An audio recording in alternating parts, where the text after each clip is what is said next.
நாம் தமிழர் கட்சி ஒருங்கிணைப்பாளர் சீமான் செய்தியாளர்களை சந்தித்து வருகிறார். அந்த காட்சிகளை காணலாம். இது முற்றுப்பட்டுட்டா என்னை ஒன்றும் செய்ய முடியாது. இது இருக்கிற வரை தான் இழுத்து இப்படியே இப்போ இவ்வளவு நேரம் பாருங்கள், காலையில் பேசி மதியம் பேசி அப்படியே ஒரு அசிங்கப்படுத்திட்டு இருக்கலாம்னு. இது தொடர்பான அமைச்சர் சேகர் பாபு சொல்லும்போது தமிழகத்தில் சட்டத்தின் ஆட்சி நடக்குது, சாத்தான்களின் ஆட்சி நடக்கல அப்படின்னு ஒரு பதில் சொல்லியிருக்கிறாரு.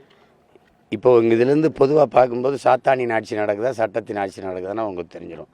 சட்டத்தின் ஆட்சி நடக்குதுன்னா அண்ணா பல்கலைக்கழகத்தில் ஐயா அறநிலைத்துறை அமைச்சருடைய கருத்து என்ன?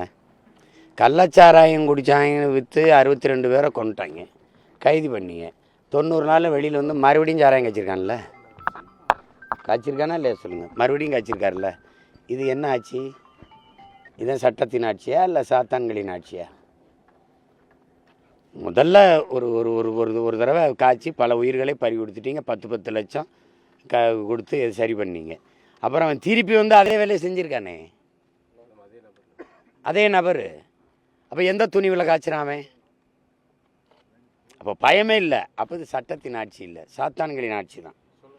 சட்டத்தின் ஆட்சின்னா தினம் பள்ளிக்கூடத்தில் தினம் பாலியல் குற்றச்சாட்டுகள், பிள்ளைகள் பாழாகிறாங்கன்னு உங்களுக்கு தெரியுதுல்ல. அதுக்கு நீங்கள் பார்த்தீங்க எத்தனை படுகொலைகள் நடு சாலையில் நிகழ்ந்துருக்குது. அது ஒன்றுமே இல்லை. அது சிசிடிவி கருவியில் பதிவானது தான். எல்லாம் பதிவாகி எவ்வளவு வந்துச்சுன்னு, எவ்வளவு கொலைகள் நடந்ததுன்னு தெரியும். எங்கே சட்டத்தின் ஆட்சி இருக்குது?